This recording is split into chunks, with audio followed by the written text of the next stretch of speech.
রসায়ন আমার প্রিয় সাবজেক্ট হওয়ার কারণ হচ্ছে এখানে আমি যখন রসায়নটা পড়তাম আর কি, এখানকার বিভিন্ন রিয়াকশন, তারপরে আরো বিভিন্ন আরো জিনিস যেগুলো ছিল বাস্তব জীবনে রসায়নের যে ব্যবহারগুলো, এগুলোকে আমাকে অনেক আকর্ষিত করতো আর কি। সেখান থেকে এই সাবজেক্টটি আমার প্রিয় হয়। রসায়নকে সহজ করার জন্য প্রথম যে কাজটি হচ্ছে সেটা করতে হবে যে রসায়নকে মুখস্থ করার কোনো সাবজেক্ট ধরা যাবে না। এখানে কনসেপ্টটা আসলে মেইন। যদি এভাবে চিন্তা করা হয় যে এই রিঅ্যাকশনটা কেন হয় কিংবা এই রুল কেন কাজ করে, তাহলে অনেক প্রবলেম নিজে নিজে সলভ করা সম্ভব। স্টুডেন্টদের উপদেশ যদি বলি তাহলে এটা বলতে পারি যে তাদেরকেও কনসেপ্টটা মেনটেন করতে হবে। তারপরে যদি দ্বিতীয়ত বলি, রিয়েল লাইফ এক্সাম্পল খুব জরুরি। যখন দৈনন্দিন জীবনের সাথে রসায়ন কানেক্টেড হয় তখন এই সাবজেক্ট আর কঠিন থাকে না। যেমন ধরেন ওষুধ, রান্নাবান্না এবং এই যে ব্যাটারি, ইভেন কি শ্বাস নেওয়ার সঙ্গেও রসায়ন জড়িত আছে। এগুলো বুঝতে পারলে আগ্রহ বাড়ে। তারপরে ধরুন প্র্যাকটিস।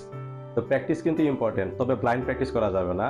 স্মার্ট ওয়েতে অল্প প্র্যাকটিস করলেই ইনাফ রসায়নের জন্য। আর সবচেয়ে ইম্পর্টেন্ট হচ্ছে কনসিস্টেন্সি। এটা সবসময় রাখতে হবে, গ্যাপ দেওয়া যাবে না। জি, এখানে যদি আসে এবং আমি তাদেরকে যদি পড়াই তাহলে তাদের রসায়ন সম্পর্কে, রসায়নের যে ভীতিটা আছে সেই ভীতিটা অবশ্যই কাটবে। কারণ তাদেরকে আমি এই সব বিষয়গুলোতে প্রথমে কনসেপ্ট দিয়ে বোঝাবো, তারপর রিয়েল লাইফ এক্সাম্পল গুলো তাদেরকে খুব সুন্দরভাবে বুঝিয়ে দেবো। তারপরে নিয়মিত প্র্যাকটিস আর গাইডলাইন দিলে অবশ্যই এখানে তার ভীতি তাদের কমে যাবে। হ্যাঁ, অবশ্যই একটা স্টুডেন্টকে শেখার জন্য, স্পেশালি যদি রসায়ন হয়, এটার জন্য স্টুডেন্টকে আরিফকার কোচিং এ ভর্তি হওয়া অবশ্যই উচিত। কারণ এখানে আমরা তাদেরকে নিয়মিত গাইডলাইন দিই, মনিটরিং করি এবং তাদের সব প্রবলেম গুলো খুব সুন্দরভাবে বুঝিয়ে রাখি।